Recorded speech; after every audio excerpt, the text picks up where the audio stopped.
বর্ষাকে উচিত শিক্ষা দিয়ে কমলিনীকে ছাড়িয়ে নিয়ে যাচ্ছে নতুন বুবলাই। হ্যাঁ বন্ধুরা, এমনটাই দেখা যাবে। বিস্তারিত জানতে ভিডিওটিতে লাইক দিয়ে চ্যানেলটি সাবস্ক্রাইব করে দেখতে থাকুন।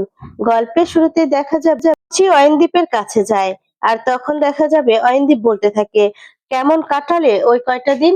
সবার সাথে হই হুল্লোড় করে গেলে তো দুদিন কাটিয়ে এলে। আর তখন দেখা যায় কুর্চি বলে, আমি তো তোমাকে বলেছিলাম আমার একটা দিন থাকার প্রয়োজন, তাই আমি থাকবো। আর তখন বলে, সে তো জানি, কিন্তু আমিও তো তোমাকে বলেছিলাম বিয়ের মৌসুমে এই সময় ছেলেটার কাছে থাকো। আর শুধু আমি না, তোমার বৌমাও তো চেয়েছে, আমার ছেলেও বলেছিল, আমিও বলেছিলাম, তোমার ছেলের নতুন বউ বলেছিল, কারো কোনো কথাই তুমি কান দাওনি, তাই না? তখন বলে, এই শোনো, এখন তোমার কথাতে না আমি তর্কে যেতে চাই না তোমার সাথে। তখন বলে, আমি তো তর্ক করছি না, আমি বলার চেষ্টা করছি যে আমার শরীরটা ভালো নেই। এরপর বলে, জানি তো, সবই জানি করছি বলে, এর জন্যই তো বলেছিলাম ভালো একটা ডক্টর দেখাও, ট্রিটমেন্ট করিয়ে নাও। এরপর বলে, তোমার কি মনে হয় তুমি আমার কাছে এসে আছিলে না বলে আমি কি আমার ট্রিটমেন্ট এর জন্যই করাইনি? নিজের ইচ্ছে হয়নি তাই আমি আমার ট্রিটমেন্ট করিনি? তখন বলে, অনেক অনেক তো শাস্তি দিয়েছো এত বছর আমাকে, এবার একটু শান্তি দাও। বলে, তোমাকেও তো আমি বলেছিলাম এই বাড়িতে থাকতে। এরপর বলে যে, তোমার ইচ্ছেতে সব হবে না, এখন থেকে আমার ইচ্ছেতে হবে। যদি থাকতেই বলো তাহলে কিন্তু আমার কথা শুনে চলতে হবে। নয়নদীপ বলে, কি করতে হবে এর জন্য? এরপর বলে, ডাক্তার দেখাতে হবে, চিকিৎসা করতে হবে, ডাক্তার যেমনটা বলবে তেমনটাই হবে। তোমার কাছে আমার একটা দাবি আছে। আর তখন বলে, দাবি? তুমি এবার দাবি করতে পারো তোমার? তখন বলে, কেন কেন, থাকতে পারে না? আর তখন বলে, হ্যাঁ থাকতে পারে। এরপর বলে, স্বামীদের কাছে তো মেয়েদের দাবি থাকে। হ্যাঁ, জীবনে কোনোদিনও তুমি আমার দাবি পালন করোনি, এবার প্রথম অন্তত একটা কথা শুনে দেখো। আর তখন বলে, আচ্ছা বেশ, তুমি বলো, শুনতে তো আমার কোনো অসুবিধা নেই, আমি দাবি পালন করব বা করব না সেটা পরের কথা। আর তখন কুর্চি বলে, মানে একবার একবার তুমি আমার কথাটা শোনো, একটা আমাকে হেল্প করবে তুমি? আর তখন বলে, বৌদি ভাইকে না থানায় নিয়ে গিয়েছে। আর তখন বলে, আজকেই থানাতে নিয়ে যাবে, থানা থেকে কোর্টে নিয়ে যাবে। আর তখন বলে, ও বাবা, সে কি? তোমার বৌদি হঠাৎ কি করেছে এই বয়সে? কি হয়েছে তোমার বৌদির? তোমার বৌদিকে কেন থানায় নিয়েছে? কেসটা কি, একটু ডিটেলসে বলো। তখন বলে, ওই বোবলাইটা, মানে বোবলাইয়ের বউটা সর্বনাশ করে দিয়েছে আমাদের সংসারটাকে। নতুন দা কত ভালোবেসে নিজে থেকে ওদেরকে ডেকে নিয়ে আসলো ওই বাড়িতে, আর তারা কিনা আমার বৌদিভাই কষ্ট পাচ্ছে এই জন্যই কিন্তু নিয়ে এসেছে। তার জন্য কি করলো, কি করলো ওই মেয়েটা? প্রথমত নতুনদার এগেনস্টে অভিযোগ আনলো যে নতুনদা নাকি ওই মেয়েটাকে মলেস্ট করেছে। আর এখন এখন তো সেটা কিছু করতে পারলো না, তার জন্য ফাঁসাতে পারলো না। এর জন্য বৌদিভাইকে নারী নির্যাতনের কেস দিয়েছে। আমার বৌদিভাই নাকি ওকে টর্চার করেছে, নিয়ে থানায় গিয়ে কেস করেছে। বধূ নির্যাতনের অভিযোগে আমার বৌদিভাইকে থানায় নিয়ে গিয়েছে। এ কথা বলে কাঁদতে থাকে কুচি, আর বলে সেখান থেকে কোর্টেও নিয়ে যাবে। আর সেই ফাঁকে আমি তোমার কাছে এসেছি, আমি একটা উপকার চাই তোমার কাছে অয়নদীপ। আর বলে, আমি এই জীবনে কোনোদিনও তোমার কাছে কিচ্ছু চাইনি, আমি কথা দিচ্ছি তোমাকে ভবিষ্যতেও তোমার কাছে কিচ্ছু চাইবো না, তুমি এই একটা উপকার আমাকে করো। আর তখন বলে, যেভাবেই হোক, যেভাবেই হোক তুমি আমাকে করো। আর তখন বলে, আমার বৌদিভাই এরকম কাজ করার মানুষই নয়। আর তখন বলে যে, আমি কি তোমার কাছে আসতাম বলো যদি আমার বৌদিভাই এরকম মানুষ হতো? আর বলে যে, হ্যাঁ তোমার বৌদিকে আমি বাঁচাবো, কিন্তু আমার কি স্বার্থ? আর তখন করছি অবাক হয়ে যায়, আর বলে, কি এর মধ্যেও তুমি স্বার্থ খুঁজছো? তুমি একজন ভালো উকিল, আচ্ছা ঠিক আছে, তোমাকে যে টাকা তুমি চাবে তোমাকে সেই টাকাই দেওয়া হবে। আর তখন বলে, বাবা, শেষকালে তুমি আমাকে তার লোভ দেখাচ্ছ? এরপর বলে, আর তাছাড়া কি, তুমি তো বললে, তাছাড়া তোমার কি স্বার্থ? এরপর বলে, টাকা পয়সা ছাড়াও তো স্বার্থ থাকতে পারে, তাই না? এরপর বলে, আচ্ছা কি চাও তুমি বলো। আর তখন বলে, এই যে আমার গোটা জীবনে বিবাহিত জীবনটা তুমি নিজের হাতে নষ্ট করেছো, তাই না? আমি যেটা চাইনি তুমি সেটা আবার রিপেয়ার করো, আমি সেটা এখন চাই। তখন বলে, কি? ও আচ্ছা, তুমি কি বলতে চাইছো, তোমায় আমি ডিভোর্স দিয়ে দিব? আর তখন বলে যে, হ্যাঁ যেদিন বলবে দিয়ে দিব ডিভোর্স, সমস্যা নেই তো। আর তারপর বলছে, নয়নদীপ বলে, হ্যাঁ আমি ডিভোর্স চাই, আবার নতুন করে আরেকটা বিয়ে করতে চাই। আর তখন কুর্চি বলে, অসুবিধা নেই, যখন বলবে তখনই দিয়ে দিব, বলো এক্ষুনি দিয়ে দিব। আর তখন বলে, বাবা, বৌদির প্রতি এত টান যে তুমি ওকে এক্ষুনি ডিভোর্স দিতে চাও? এরপর বলে যে, কিন্তু তার আগে চিকিৎসা করে নিজের শরীরটাও তো ভালো করে নাও। আর তখন দেখা যাবে অয়নদীপ বলতে থাকে, চিকিৎসা, সে আমার নতুন বউয়ের সে চিকিৎসা করে নিবে। তখন কুর্চি অবাক হয়ে যায় আর বলে যে, "বাবা, আমাকে এখন কথা শুনতে হলো, তার মানে তুমি কি কাউকে ঠিক করে নিয়েছো নাকি?" আর তখন বলে, "ঠিক করে নিয়েছি, কিন্তু মনের জোরটা পাচ্ছি না। তাকে যে প্রস্তাবটা দিব সেই জোরটাই পাচ্ছি না।" আর তখন বলে, বুড়ো বয়সে যাকে বিয়ে করবে সে নিশ্চয়ই বুড়ি হবে, তাই না? বুড়ি মানুষ ছাড়া তো তোমার কাছে আসে না। সেই বুড়ি নিশ্চয়ই বিয়ে-টিয়ে করেছে আগে থেকেই।" আর তখন বলে, "এই, তুমি কি এখন পরের বউর দিকে হাত বাড়াচ্ছ নাকি?" আর তখন অয়নদীপ বলে, "হ্যাঁ, হ্যাঁ, ঠিক ধরেছ, একদম ঠিক ধরেছ। জানো তো পরের বউ, আর পরকে আপন করে নিতে না, এটাই আমার স্বভাব। আমার খুব ভালো লাগে।" তখন কুর্চি বলে, "করো, করো। তোমার যা খুশি তুমি তাই করো। তুমি জাহান্নামে যাও। কিন্তু এখন তুমি যাবে কি যাবে না সেটা বলো।" এরপর বলে যে, "আচ্ছা, এই যে বিয়ের কথাটা, এটা শুনে তোমার মুড অফ হয়ে গেল কেন? বলো তো? আমার কি কিছু থাকতে নেই মনে, কুর্চি?" আর তখন বলে, "না, না, তোমার একটা কেন? তোমার হাজার, হাজার কোটি, কোটি ইচ্ছে থাকতে পারে। তোমার ছেলেকে এসব বলেছো?" আর তখন বলে, "বলবো, আগে তার মায়ের পারমিশনটা নিয়ে নিই।" আর তখন বলে, "আমার পারমিশন? পারমিশন তো আমি দিয়েই দিয়েছি। কবে থেকেই দিয়ে রেখেছি। আমি তো আর কোনোদিনও ভাবিনি যে আমি আবার তোমার সঙ্গে দেখা করব, তোমার সঙ্গে সংসার করতে পারবো।" আর তখন বলে, "এখন আমি ভাবছি, যা বুঝলে, আমি বুঝতে পারছি না যে তুমি এতদিন কেন আমাকে ডিভোর্সটা দাওনি। আর সেই যে এতদিন হয়েছে, একা কাটিয়েছি, এবার সুদে আসলে সমস্তটা শোধ করে নিব।" আর তখন কুর্চি বলে, "সব ওসুল করে নাও, সবকিছু ওসুল করে নাও। কিন্তু এখন আমাকে এই দরকারটা একটু সামলে দেবে, নাকি অন্য উকিলের কাছে যাব আমি?" আর তখন অয়নদীপ হেসে ফেলে আর বলে, "ফেঁসেছে তোমার বৌদি, তাই না?" এরপর বলে যে, "হাসছো? তোমার মজা হচ্ছে, তাই না? মজা দেখতে যাবে?" এরপর বলে, "আরে বাবা, মজা দেখতে যাবো কেন? দেখছি তোমার বৌদি কিন্তু অনেক ফাঁসান ফেঁসে গিয়েছে। ঠিক আছে? তোমার বৌদি ভাই হিসেবে আমি লড়তে পারি কেসটা। কিন্তু তার বদলে যে আমার একটা শর্ত আছে।" তখন কুর্চি বলে, "এর মধ্যে আবার কি শর্ত? বললাম তো তোমাকে। তোমাকে প্রফেশনালি হায়ার করতে যাচ্ছি। যত টাকা লাগে দেব।" এরপর বলে, "শুধুমাত্র টাকা পেলেই জয়নদীপ চ্যাটার্জি কাজ করে সেটা কিন্তু নয়। সেটা কিন্তু তুমি খুব ভালো করেই জানো। টাকার প্রতি কিন্তু কোনোদিনও আমার লোভ ছিল না। ঠিক আছে?" আর তখন কুর্চি বলে, "ও, বুঝতে পেরেছি। তুমি এখন আমাকে ঘুরাবে, তাই তো?" তখন বলে, "আরে বাবা, ঘুরাবো কেন? বলছি যে আমার শর্তটা মেনে নাও, তাহলেই তো হয়ে যাবে।" আর তখন কুর্চি বলে, "হ্যাঁ, কি শর্ত বলো? কি শর্ত? বলো, বলো। আমি যেকোনো শর্তে রাজি আছি।" তখন অয়নদীপ বলে, "বাবা! বৌদি ভাইয়ের প্রতি কি প্রেম! যেকোনো শর্তে উনি রাজি।" আর তখন কুর্চি বলে, "তুমি বুঝবে না, তুমি বুঝবে না গো।" আর তারপর বলতে থাকে, "আমার বৌদি ভাই আমার জীবনে কি আর কতটা, সেটা তুমি বুঝবে না।"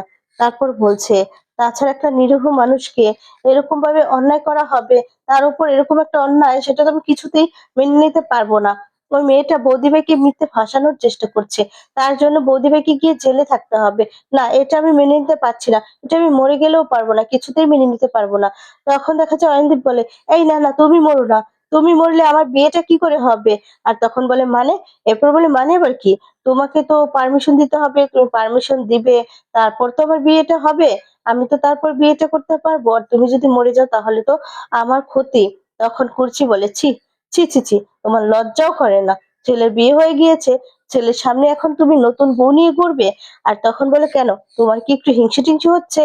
এই বলে অয়নদীপ হাসতে থাকে আর বলে, "আমার হিংসে করতে বয়ে গিয়েছে।" এরপর বলে যে, "না, আমার মনে হচ্ছে তোমার হিংসে হচ্ছে।" আর তখন বলছে, বুঝতে পেরেছি যে তোমাকে দিয়ে কোনো কাজ হবে না। করো। তুমি বিয়ে-শাদী যা খুশি তাই করো। আমার কিচ্ছু যায় আসে না। আসলে আমি ভেবেছিলাম যে তুমি এই ব্যাপারে আমাকে একটু সাহায্য করবে। আর কিন্তু না, এখন বুঝতে পারছি তুমি সেই বান্দা নয়।" আর বলে, "করছি, আমি কি বলেছি? আর বাবা, আমি কি বলেছি যে আমি সাহায্য করব না? আমি সাহায্য করব, যদি তুমি আমার বিয়ের ব্যাপারে একটু সাহায্য করো।" তখন কুর্চি বলে, "বাহ! বিয়ে করবে তুমি, আর সেখানে আমার সাহায্যের কি দরকার? আমি এবার কিভাবে সাহায্য করতে পারি? মেয়ে তো দেখেই রেখেছো।" তখন বলে, "আরে বাবা, মেয়ে দেখা মানে কি বিয়ে নাকি? আরো হাতে, হাতে তো কাজকর্ম করতে হবে। সেগুলো যদি একটু করে দাও।" আর তখনই বলতে থাকে, "তার মানে তুমি বিয়ে করবে অন্য মেয়েকে, আর আমি সাহায্য করব?" আর তখন বলে, "হ্যাঁ, করছি। মনটা উদার করলে করা যায়। পরিস্থিতিটাকে একটু বড় করলেই করা যায়। আসলে বিষয়টা তো তুমি জানো, কাজকর্ম করার মতো তো আমার বাড়িতে মানুষ নেই। তুমি যদি বিয়ের সময় একটু হাতে হাতে কাজ করে দাও তাহলে তো উপকার হয়। আর তখন কুর্চি অবাক হয়ে যায় আর বলে, তোমার লজ্জা করছে না এইসব কথা বলতে? এরপর বলে, না তো, তোমার লজ্জা করছে না? এরপর বলে, তোমার বাড়িতে কাজকর্ম করার লোক নেই বলে আমি তোমার বাড়িতে কাজকর্ম করব? তুমি আমাকে বলছো তোমার বিয়েতে কাজ করে দিতে? বাহ, দারুণ ব্যাপার তো, দারুণ ব্যাপার। আর তখন অয়নদীপ বলে, আমি ভেবেছিলাম তুমি আমার বিয়েতে একটু সাহায্য করবে, তাহলে আমি এই কেসটা। আর তখনই বলতে থাকে, না না, ঠিক আছে ঠিক আছে, আমি সব করে দিব, আমি তোমার কাজকর্ম সবকিছু করে দিব, ঠিক আছে, তুমি যা যা বলবে, যেমন বলবে আমি তেমনই করব, শুধুমাত্র তুমি এই কেসটা লড়ে দাও। আর তখন বলে, যেভাবেই হোক আমার প্রতিভাকে বাঁচিয়ে দাও, এই বলে কাঁদতে থাকে। আর তখন বলে, আচ্ছা বেশ, একটু ভালো করে বলো তো কি হয়েছে, সমস্যাটা কি? আর তখন আমি যা বললাম তুমি তো কিছু শোনোইনি। আর তখন বলে, সত্যি আমি ভালো করে শুনিনি, বিয়ের ব্যাপারটা নিয়ে ব্যস্ত ছিলাম না। করছি বলে, ছি, তোমার লজ্জা হওয়া উচিত। আর তখন বলে, আমার বৌদি ভাইকে পুলিশ ধরে নিয়ে গিয়েছে। তখন বলে, তাই নাকি? এরপর বলে, এবার জেলে ভরে দিবে, আজ যে তার বিচার হবে, তুমি যেভাবেই হোক আমার বৌদি ভাইকে জামিনের ব্যবস্থা করো, আমার বৌদি ভাইকে বাঁচিয়ে দাও। আর তখন তখন বলে, দেখো, জামিন যদি হয়ে যায় তাহলে তো আমার যে বৌদি ভাইকে জেলে ভরতে পারবে না, তারপর যেমন বিচার হবার হোক। ওই মেয়েটা ওই মেয়েটা বৌদি ভাইয়ের নামে কেস দিয়েছে। ও আরো কি কি বলেছে জানো? ও আর কি কি বলেছে, আমার বৌদি ভাই নাকি ওই মেয়েটাকে মারধর করে একদম শেষ করে দিয়েছে। তুমি তুমি বলো না, আমার বৌদি ভাই কি এরকম মানুষ? আমার বৌদি ভাই কি এরকম কাজ করতে পারে? পারে না তো। আর তারপর বলে, আমার তোমার সঙ্গে সম্পর্ক না হয় হয়নি, জীবনে আর হবেও না, কিন্তু তার মানে আমার বৌদি ভাই তো খারাপ হয়ে যেতে পারে না, বলো? আর তখন বলে, আরে কান্নাকাটি করছো কেন? কান্নাকাটি করার কি হয়েছে? আমি কি বলেছি তোমার বৌদি ভাই খারাপ? দেখছি কি করা যায়। আর তখন কুর্চি বলে, দেখছি কি, আমার বৌদি ভাইকে বাঁচিয়ে দিবে তো? কথা দাও প্লিজ, আমার বৌদি ভাইকে বাঁচিয়ে দিবে। তখন বলে, বাঁচানোর চেষ্টা করতে পারি, কিন্তু তার বদলে কিন্তু আমি। আর বলে যে কি? এরপর বলে, তার বদলে এই যে আমি তোমার বৌদি ভাইকে বাঁচাবো, কেসটা লড়বো, তার বদলে আমি কি পারবো? তখন বলে, তুমি কি চাও বলো না, তুমি কি চাও, তুমি যা বলবে। আর তখনই এই বলে অয়নদীপ কুর্চিকে কাছে টেনে নেয়, জড়িয়ে ধরে তখন বলে যে সর্বস্ব। এরপর বলে, মানেটা কি? তখন বলে, ওই যে বললাম যে একটা প্রপার বিয়ে। আর তখন বলে, করো তুমি তোমার বিয়ে তোমাকে করতে কে বারণ করেছে? করো করো, এই বলে চিৎকার করতে থাকে। আর বলে, এই তো আসছে তো, আমার জীবনের সব থেকে অভিশপ্ত দিন আসছে, ওই বিয়ের দিন, আমার থেকে সব থেকে অভিশপ্ত দিন। আর তখন বলতে থাকে, এমন করো না কুচি। এরপর বলে, আমার বিবাহর তো বার্ষিকী সেদিন। আর বলে, চুপ করো, চুপ করো, আমার বিবাহ বার্ষিকীর দিনটা না আমার জীবনের সব থেকে বড় একটা অভিশপ্ত দিন। বলে, ও মা, তুমি কি করে জানলে যে আমি ওই দিনই ঠিক করেছি যে আমি ওই দিন নতুন বিয়েটা করব? আর তখন দেখা যাবে কুর্চি বলে যে, তোমার মতো মানুষের থেকে কি বা আশা করা যায় বলো? তখন বলে, তুমি আমায় খারাপ মানুষ বললে। এরপর বলে, আমি তোমার বৌদি ভাই কেস লড়বো না। এরপর বলে, না না, ঠিক আছে ঠিক আছে, প্লিজ, আমি আর কিচ্ছু বলছি না। ওরে বাবা রে, তুমি তো ভগবান, দয়া করে এবার চলো। আর তখন বলে, তাড়াহুড়ো করো না, তাড়াহুড়ো করলে আবার ভুল হয়ে যেতে পারে, তাড়াহুড়ো করলে ওই যে 1% যে ব্লক বাকি আছে সেটাও কিন্তু হয়ে যাবে, এরপর তো আমি মরে যেতে পারি। মরে গেলে তোমার বৌদি ভাইয়ের কেসটা কে লড়বে বলো তো? কুর্চি তখন বলে, আচ্ছা ঠিক ঠিক, আমি আর কিচ্ছু বলছি না, ঠিক আছে, তুমি একদম আস্তে আস্তে ধীরে ধীরে সুস্থে চলো। আর তখন বলে, আসলে এই যে আমি বিয়ে করব, এটা জেনেও আমার প্রতি তোমার এত মায়া কিসের বলো তো? আর তখন বলে, এই যে কিসের মায়া করছি? তখন বলে, এই যে বললে যে আস্তে আস্তে ধীরে ধীরে চলো, তখন বলে, আমার বৌদি ভাইয়ের কেসটা লড়বে, তার জন্য বলছি। অয়নদীপ শুনে বলে, ও বাবা, বৌদি ভাইয়ের কেস লড়বো বলে আমাকে এখন যত্ন করছে, আর বৌদি ভাইয়ের কেস যদি না লড়ে আমি মরে যাই তাহলে তোমার কিচ্ছু যায় আসে না, তাই না? আর তখন কুর্চি বলে, আশ্চর্য তো, একটু বাজে কথা বলো তুমি, জানো তো এই তোমার না কোনো মুখে কাজের কথা নেই, শুধু বাজে কাজ। তুমি যাবে নাকি যাবে না? আর তখন দেখা যাবে বলছে, আমি তো শুনলাম বর্ষায় কি একটা আত্মীয় তাকে দিয়েই কেসটা লড়াবে। আর তখন দেখা মিঠি বলে, হ্যাঁ আমিও শুনেছি, তার কি চাচাতো ভাই নাকি তাকে দিয়েই কেসটা লড়াবে। বলে শোন আমি একটু জামিনের ব্যাপারে কথা বলি। আর তখনই দেখা যাবে মিঠি বলে পিসিমণি তো এলো না এখনো। বাবিল বলে হ্যাঁ সেই। আর তখনই পিসিমণি চলে আসে। বুবলাই বলে ওই তো পিসিমণি। বলতে বলতেই চলে এলো। আর তখন বলে কি গো তুমি দুম করে বাড়ি ছেড়ে চলে গেলে? আর কি বললে পিসেমশাইকে? তখন বলে তোর পিসেমশাই এসেছে।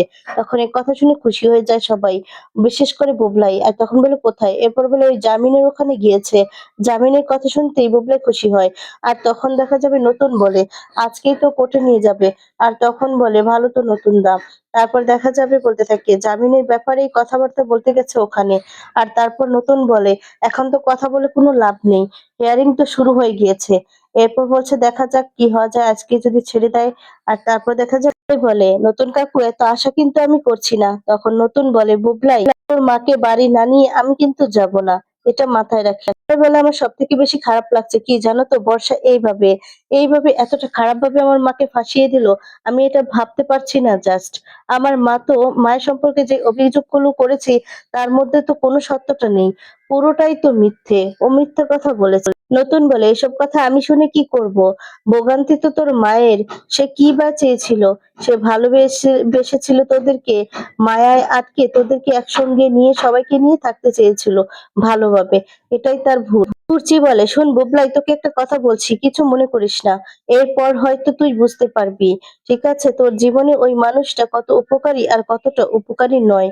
আর তখন এই কথা শুনে বুবলাই বলে যে পিসিমণি আমার নেক্সট ডে হচ্ছে বর্ষাকে ডিভোর্স দেওয়া। আমি বর্ষাকে ডিভোর্স দিব।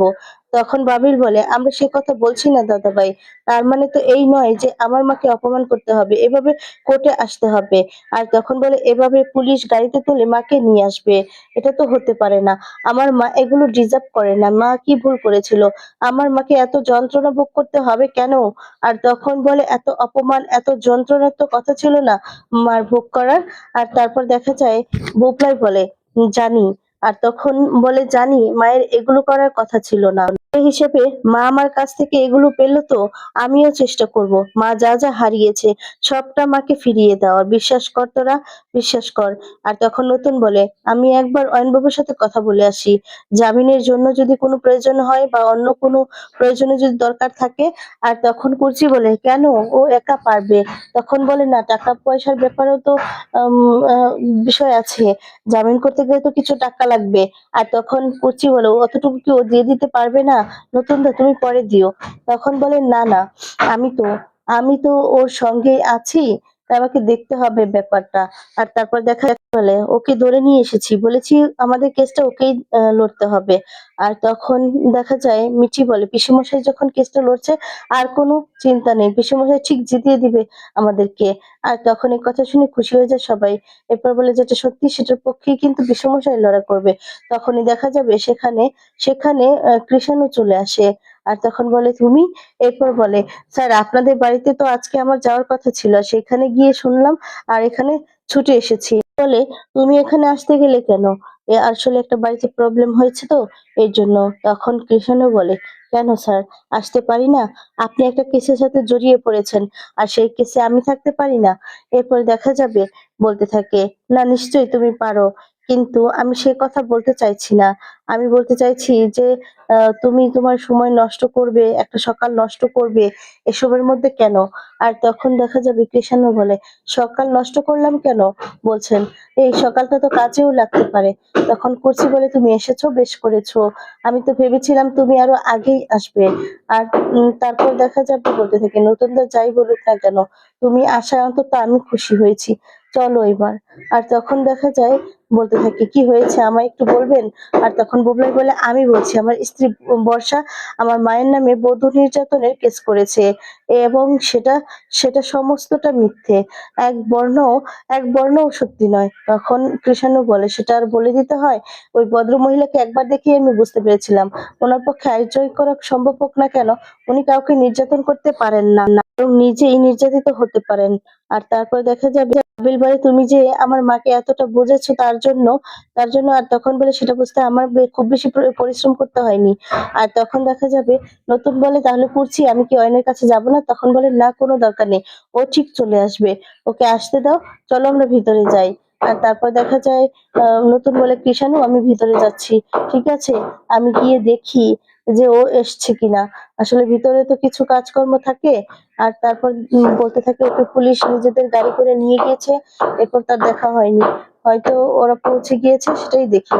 তখন কৃষাণু বলে, "চলুন স্যার, আমি যাচ্ছি আপনাদের সাথে।" আর তখনই মিঠিকে জিজ্ঞেস করে, "বাই দ্য ওয়ে তুমি কি ভালো আছো?" এরপর মিঠি রেগে যায় আর বলে, "আপনি দেখে বুঝতে পারছেন না আমি কতটা ভালো আছি? এটা কি ভালো থাকার মতো সিচুয়েশন?"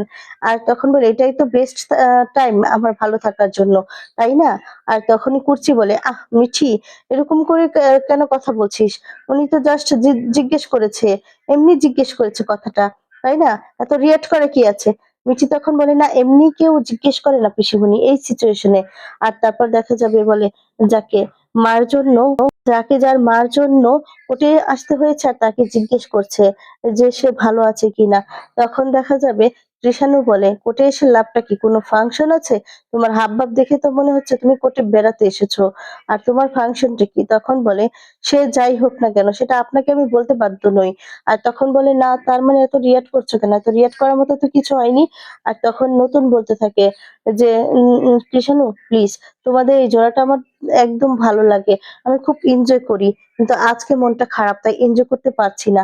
আর তখন বলছে, "আজকে থামো। আজকে চলো কৃষাণ ভিতরে যাই।" তখন বলে, "আমরাও যাচ্ছি।" এই বলে ভিতরে যেতে লাগে। ঠিক তখনই বুবলাইকে এদিকে বর্ষার বাবা বর্ষার জেঠু ডাকতে থাকে রুদ্র বলে। আর তখনই রুদ্রর কাছে আসে। এসে তখন বলতে থাকে বর্ষা যে, "তোমার সাথে আমার কিছু কথা আছে।" আর তখন বর্ষার বাবা বলতে থাকে যে, "তোমাকে কোর্টে ঢোকার আগে কিছু কথা বলবো। জরুরি কথা বলার আছে। কথা বলে নিতে চাই। খুব জরুরি।" তখন দেখা যাবে বুবলাই বলে, "নতুন কাকু?" আর তখন বর্ষার জেঠু বলে, "না নতুন কাকু কেন? তোমাকে ডাকছি আমরা, আমাদের কিছু কথা আছে তোমার সঙ্গে।" তখন বর্ষা বলে, "রুদ্র, আমি তোমার সঙ্গে একটু কথা বলতে চাই।" আর তখনই বুবলাই উচিত শিক্ষা দিয়ে দেয়। আর বলে, "বর্ষা তোমার সঙ্গে আমার কোনো রকমের কথা নেই। কোনো রকমের কথা আগেও না, পরেও কোনো কথাই থাকতে পারে না। শুধু হ্যাঁ, ১ম দিন যেদিন তোমাকে ডিভোর্স দিব সেদিনই হয়তোবা একটু কথা থাকতে পারে।" তখন ডিভোর্সের কথা শুনে অবাক হয়ে যায় সবাই। বর্ষা ডিভোর্সের কথাটি শুনে অবাক দৃষ্টিতে তাকিয়ে থাকে। আর এদিকে চ্যালেঞ্জও করে তার মাকে সে যে করেই হোক এখান থেকে নিয়ে যাবে। এরপর যদি দেখা যায় কমলিনীকে ছাড়িয়ে নিয়ে যায় নতুন বুবলাই, তোমাদের কেমন লাগবে? কমেন্টস করে জানিয়ে দাও। পরবর্তী আপডেট পেতে চ্যানেলটি সাবস্ক্রাইব করো। ধন্যবাদ।